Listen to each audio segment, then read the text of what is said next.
নমস্কাৰ মৰমৰ ছাত্ৰ ছাত্ৰীসকল, মই তোমালোকক মোৰ ইউটিউব চেনেলত স্বাগতম জনাইছোঁ। তো ছাত্ৰ ছাত্ৰীসকল, আজি আমি অষ্টম শ্ৰেণীৰ চেপ্টাৰ 4 বসতি, গ্ৰাম্য জীৱন আৰু নগৰীয়া জীৱন ইয়াৰ প্ৰশ্নোত্তৰকেইটা আমি আলোচনা কৰিবলৈ গৈ আছোঁ।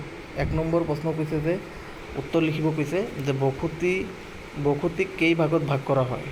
উত্তৰটো হ'ব বসতিক ঘাইকৈ দুটা ভাগত ভাগ কৰা হয়, গ্ৰাম্য বসতি আৰু নগৰীয়া বসতি। খ নম্বৰ প্ৰশ্নটো কৈছে গ্ৰামাঞ্চলৰ কিমান শতাংশ লোকে কৃষিকাৰ্যৰ লগত জড়িত। উত্তৰটো হ'ব গ্ৰামাঞ্চলৰ 70% লোকে কৃষিকাৰ্যৰ লগত জড়িত। ঘ নম্বৰ প্ৰশ্ন নগৰৰ কেন্দ্ৰীয় অঞ্চলটো ঘাইকৈ কি কাৰ্যৰ লগত জড়িত। উত্তৰটো হ'ব নগৰৰ কেন্দ্ৰীয় অঞ্চলটো ঘাইকৈ ব্যৱসায় বাণিজ্যৰ লগত জড়িত। ঘ নম্বৰ প্ৰশ্ন উৎপত্তি কালৰ ভিত্তিত ভাৰতৰ নগৰসমূহক কেইটা শ্ৰেণীত ভাগ কৰা হৈছে।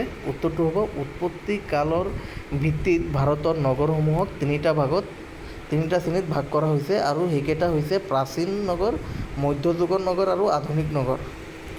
ঙ নম্বৰ প্ৰশ্নটো কৈছে লোকপিয়ল বিভাগে নিৰ্দিষ্ট কৰি দিয়া মতে ভাৰতৰ নগৰ এখনৰ প্ৰাৰম্ভিক জনসংখ্যা কিমান হ'ব লাগে।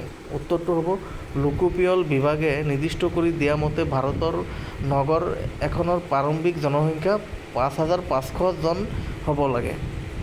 প্ৰথম 6 নম্বৰ প্ৰশ্ন অসমৰ একমাত্ৰ পৌৰ নিগম পৰিচালিত মহানগৰখনৰ নাম কি।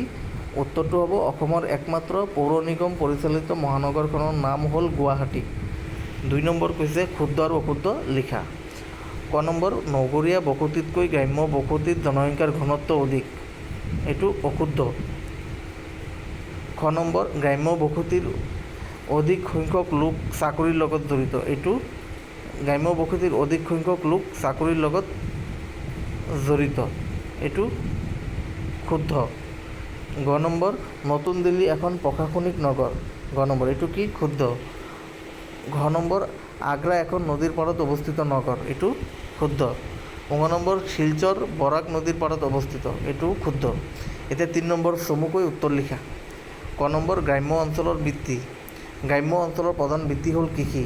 খেতি বাতিৰ উপৰি গাঁৱৰ মানুহে মাছ ধৰা, মাটিৰ বাচন তৈয়াৰ কৰা, জীৱ জন্তু পোহা, সৰু সুৰা ব্যৱসায় কৰা আৰু চাকৰি আদিৰ সহায়ত জীৱন নিৰ্বাহ কৰে। খ নম্বৰ নগৰীয়া বসতিৰ সা সুবিধা। উত্তৰটো হ'ব নগৰীয়া বসতিৰ সা সুবিধাসমূহ হৈছে নগৰত শিক্ষা, চিকিৎসা ইত্যাদিৰ সুবিধা বেছি, যাতায়াতৰ ব্যৱস্থাও সুচল। নগৰত শিক্ষানুষ্ঠান, উদ্যোগ, কল কাৰখানা, চৰকাৰী বেচৰকাৰী কাৰ্যালয় ইত্যাদি আছে।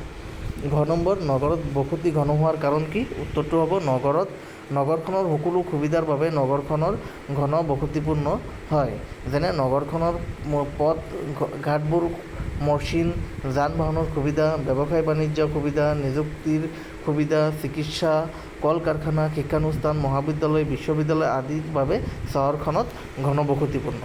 ঘ নম্বৰ মেগাল পলিচ কাক বোলে। উত্তৰটো হ'ব একোখন মহানগৰক কেন্দ্ৰ কৰি তাৰ উৎকণ্ঠ অঞ্চলৰ ভালেমান সৰু বৰ নগৰ লগ হৈ যি একোটা নগৰপুঞ্জৰ সৃষ্টি কৰে তাক মেগাল পলিচ বোলে। 4 নম্বৰ নগৰৰ সা সুবিধা আৰু সমস্যা সম্পৰ্কত 2খন সুকীয়া তালিকা প্ৰস্তুত কৰা। উত্তৰটো তোমালোকে চাই লোৱা। নগৰৰ সুবিধাসমূহ, নগৰৰ সুবিধাসমূহ 7টা দিছে, ইয়াত কি কি আছে তোমালোকে লিখা।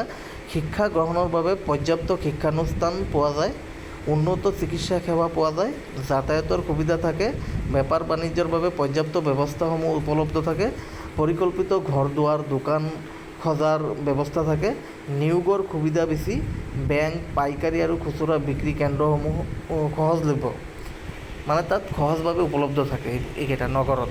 আৰু নগৰৰ সমস্যাসমূহ তোমালোকে চাই লোৱা। ইয়াত 8টা সমস্যা দিয়া আছে, তোমালোকে এইবোৰ লিখিবা আৰু শিকিবা।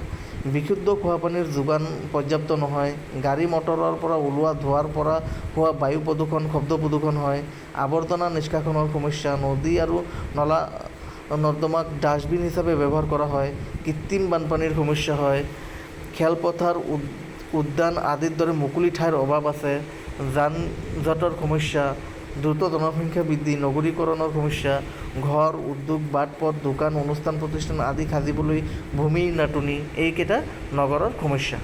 এতিয়া 5 নম্বৰ কৈছে যে ভূচিত্ৰাৱলী চাই অসমৰ 10খন নগৰৰ নাম লিখা আৰু সেইবোৰ কোন কোন জিলাত অৱস্থিত উল্লেখ কৰা। তো ইয়াত উত্তৰটো চোৱা তোমালোকে। ইয়াত 10টা আছে নগৰ 10টা কি কি। তেজপুৰ, শিলচৰ, ডিফু, হাফলং, মঙলদৈ, তিনিচুকীয়া, উত্তৰ লখিমপুৰ, ডিব্ৰুগড়, শিৱসাগৰ আৰু ধেমাজি।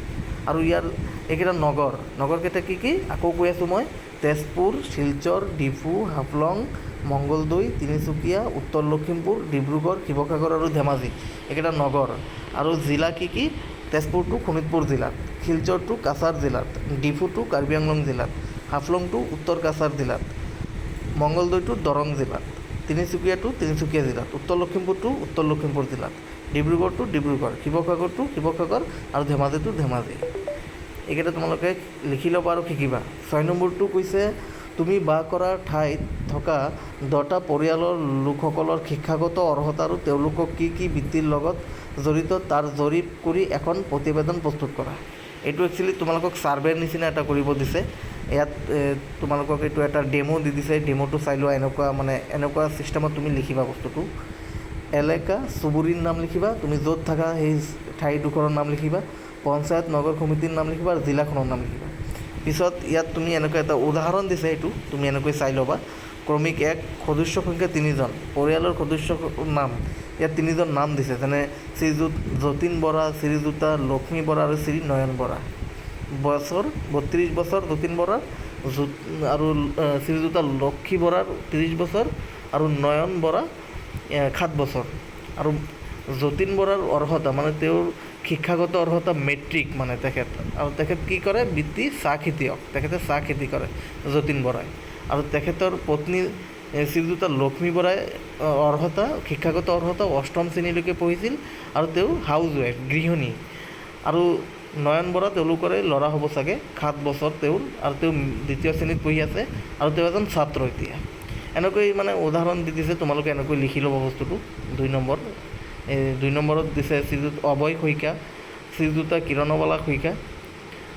অভয় শইকীয়াৰ বয়স 34 বছৰ আৰু তেওঁৰ পত্নী কিৰণবালা শইকীয়াৰ 30 বছৰ। তেওঁলোকৰ শিক্ষাগত অৰ্হতা, অভয় শইকীয়াৰ শিক্ষাগত অৰ্হতা MA কৰিছে আৰু তেওঁৰ পত্নী BA কৰিছে। আৰু তেওঁলোকে 2জনে হাউচ ৱাইফ, 2জনেই শিক্ষক শিক্ষয়িত্ৰী। তো ছাত্ৰ ছাত্ৰীসকল, তোমালোকে মোৰ ইউটিউব চেনেলটো ছাবস্ক্ৰাইব কৰিবা, লাইক কৰিবা আৰু ভিডিঅ'টো ভাল লাগিলে শ্বেয়াৰ কৰিবা। তোমালোকে এইবোৰ শিকিবা, প্ৰশ্ন উত্তৰকেইটা পৰীক্ষাত আহিব, বহুত দৰকাৰী বস্তু হয়। তো বহুত ধন্যবাদ।